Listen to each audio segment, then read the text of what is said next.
Hi, I'm Tammy. And I'm Jane, and we're coming to you from Thimbles in downtown Lockport, Illinois. We've created a series of videos to show you how to perfectly put your binding on your finished quilt.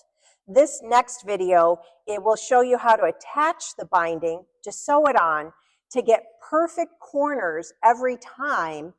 And then the video after that then will show you how to finish and join your edges.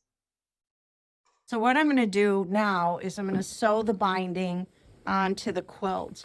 This is the initial pin that I started with, and that just is so that I know where those corners are going to fall, or the seam allowance is going to fall. What I want you to do is make sure you're using either a digital dual feed, like I'm using. That means it's walking, it's a built-in walking foot, or your walking foot. You are going through a lot of layers.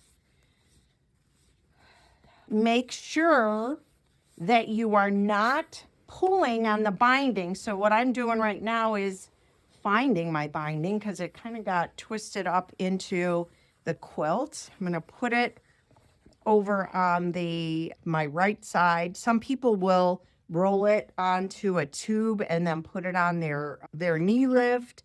I usually leave it low, but sometimes I get a little aggressive and I'll pull. I also do not want to pull my quilt, so just be very gentle. Let the machine do all of the work. So what I'm going to do, line up my fabric at raw edges of my binding with the raw edge of this quilt, and I'm going to line it up. I'm using a 1/4 inch foot. If you're using a walking foot, many times you have a line on the foot that will tell you where the 1/4 inch mark is if you're using the walking foot. So I'm going to keep this edge of the fabrics, edge of all of those layers next to the right side of my 1/4 inch foot. And I'm going to start to sew. I usually don't back stitch. The reason is I'm going to stitch over that when I come to the end anyway. I have my 1/4 inch tape still on my machine, so I can also line up the rest of this quilt with that black line, which is a 1/4 inch from the needle. I'm going to sew to the corner, and you noticed I still have a pretty long tail that I left, but that's because I have to join it at the end. Coming to a corner, you can see it here. I need to stop a 1/4 inch from the edge of my quilt. But if my binding's covering the quilt, that's pretty hard to see. I have a mark right here on my presser foot. See if I can get it to focus. Right here on my presser foot. That is a 1/4 inch in front of the needle. It's also this piece right here. So if I happen to be able to see underneath, and this piece of the quilt lines up with that line there, I can stop. Another thing that I could do is I can pull this. I'm going to put a pin in there just so it's not moving while I'm talking. I'm going to put a pin in here to hold my fabric next to the raw edge of the quilt. I'm going to fold this, make a right angle here, like a square, and I'm going to make a 45 degree angle right into that corner. Now, if I put a little crease in there, when I open this, I can see a line. So as I'm sewing, if I stop, when my needle gets to that seam, I will also be a 1/4 inch away from the edge. Or if you're using a 3/8 inch seam allowance, like some people do, that's also going to be 3/8 inch away. If I sew a 1/2 inch away from my seam allowance and use a 1/2 inch seam allowance, it just works. The math works. It's kind of a geometry thing. One of those things you didn't think you needed to pay attention to. I do put a little pin in here. I feel like the fabric stretches as I get close to that corner. And can you see my seam? I'm going to stop when my needle penetrates that crease right there. One of the things I started doing in the last couple of years, leave my needle in, raise my presser foot, and I'll turn here at an angle.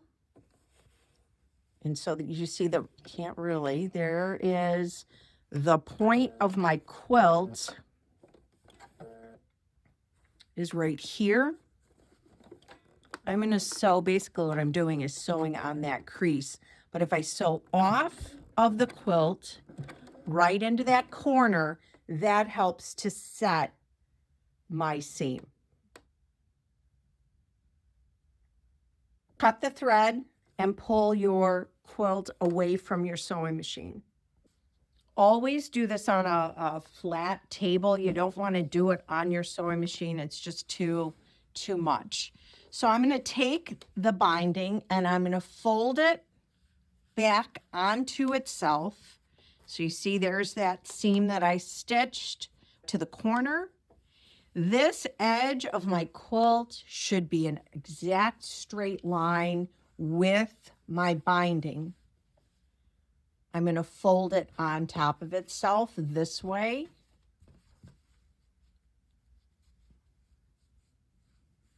And line the quilt back up over here on the edge with itself.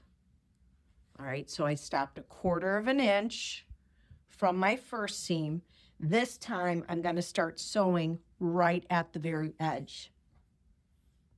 All right, turn my quilt. For things you want to watch for, you do not want this fold to be down a little bit or above like that. You want it just, that fold to be just perfect with that cut seam. Line the quilt back up in your machine, starting off of the quilt, and you're going to line the edge of your raw edges with that 1/4 inch seam. You could do a back stitch if you want. I never do. And just continue sewing that all the way down. I took the quilt back out of the machine so you could see this corner as I fold this back.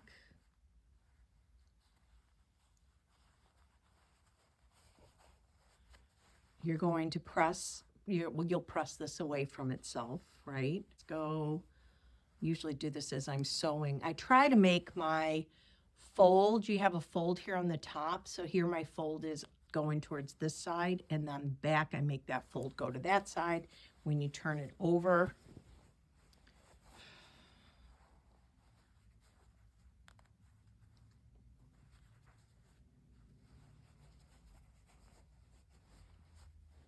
you're going to have a perfect corner.